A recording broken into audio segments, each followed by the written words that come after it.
Soy María Andrea Nieto y esto es El Control. Hoy pasaremos por el control a la jornada del paro nacional que vivió el país. Una protesta con largas y complejas peticiones para el gobierno nacional.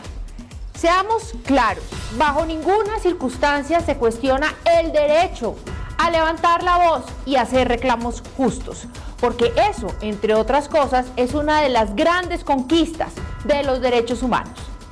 El punto es que la jornada del paro, convocada por varias organizaciones sindicales, entre ellas FECODE, salieron a las calles y se encontraron con la minga indígena que había viajado desde el Cauca la semana anterior. Coincidieron en esta jornada de protestas del día de hoy. Estos fueron los reclamos. Los líderes sindicales hablaron.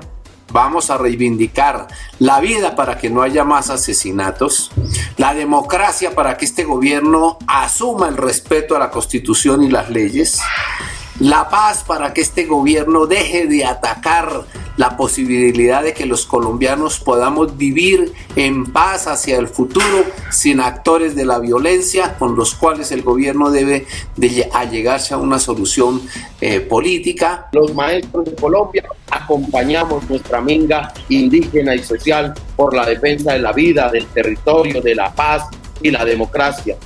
Un segundo escenario, defendemos la paz. Los maestros y maestras de Colombia hoy más que nunca defendemos la paz, los acuerdos de La Habana y a la vez exigirle al gobierno nacional que retome los diálogos con todos los grupos insurgentes que están al margen de la ley. Lo que más nos llamó la atención aquí en El Control es que FECODE no dice nada acerca de la situación de la calidad de la educación en el país. A veces se siente que les importa más la agenda política nacional que los derechos de los millones de niños que se encuentran confinados y que por efectos de la pandemia van a retroceder en sus procesos educativos. Es que organismos internacionales aseguran que se van a perder cerca de 2.6 años de escolaridad. Muy difícil de recuperarse. Pero de eso no dijeron nada.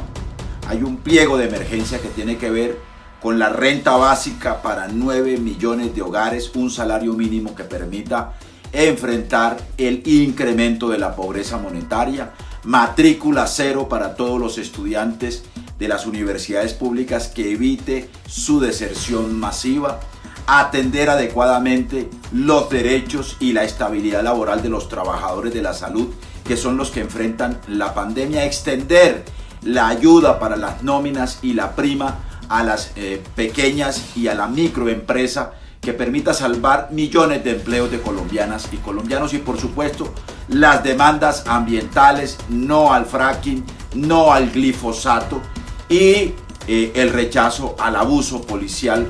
Este paro tiene una clara motivación política con 3 propósitos definidos.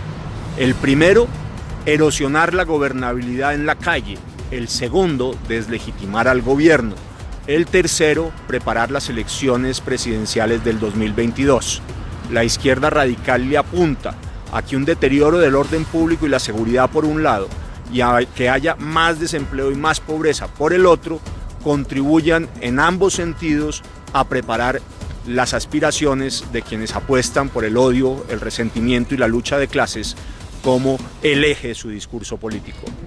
¿O será más bien que esta es una jornada de antesala de la campaña presidencial de 2022? Los amigos del gobierno quieren impedir que protestemos. La democracia consiste en que tengan derechos los que no piensan como yo. Es que eso es lo que es elemental, ese es el punto. Entonces, si a usted no le gusta el paro, no vaya al paro, pero no saboteen el paro. No digan que el paro es un paro violento, eso no es cierto. ¿Cómo va a ser prudente que cada 2 días haya una marcha en Colombia en los últimos 2 años? Contrario a las expectativas, la minga indígena anunció al comienzo de la jornada del paro nacional que el día de hoy regresaban a sus territorios. Este anuncio se dio a conocer a través del secretario de Gobierno de Bogotá, Luis Ernesto Gómez, quien entregó muchos detalles acerca de la logística de la movilización indígena. Y la minga indígena que se encuentra hoy albergada en el Palacio de los Deportes nos ha informado su decisión de retornar al territorio. es muy importante que la Minga regrese sana y salva al Cauca, que la travesía concluya sin contagios y sobre todo respetando los derechos de cada uno de sus integrantes. Y hablando del Cauca, el día de ayer el presidente Iván Duque le dio a conocer al país un golpe fulminante que dieron las autoridades a una de las estructuras del narcotráfico precisamente en el norte del Cauca. Esto dijo el mandatario en su cuenta de Twitter. Operación de fuerzas militares, policía, junto a Fiscalía, permitió desarticulación de una estructura de la segunda Marquetalia en el norte del Cauca, con captura de 12 de sus presuntos integrantes en Cajibío, entre ellos alias Meneo o Costeño, quien sería su cabecilla. ¡Qué coincidencia!, ¿no? Es que siendo el narcotráfico uno de los motores de la violencia que sufren las comunidades en el sur del país, pues sí resulta alentador que las autoridades den golpes contundentes a estas estructuras de procesamiento de cocaína. En materia de salud pública nos vamos a quedar con la duda de cuántos son los contagios que sufrió la ciudad de Bogotá, pero seguro que la alcaldesa Claudia López le informará a la ciudad en unas 2 semanas cuáles van a ser esos números. Porque recuerden que las cifras del COVID no perdonan y las aglomeraciones son un foco de contagio.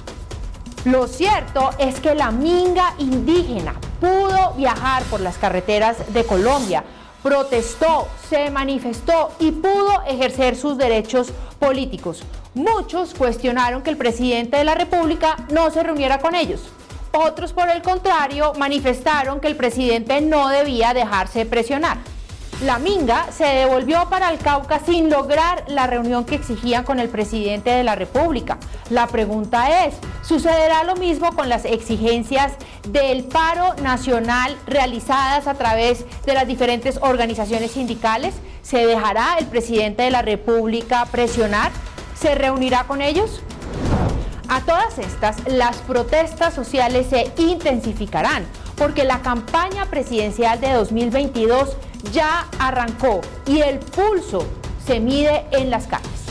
Hay un sector de la opinión pública que parecería estar desconectado de la realidad del país.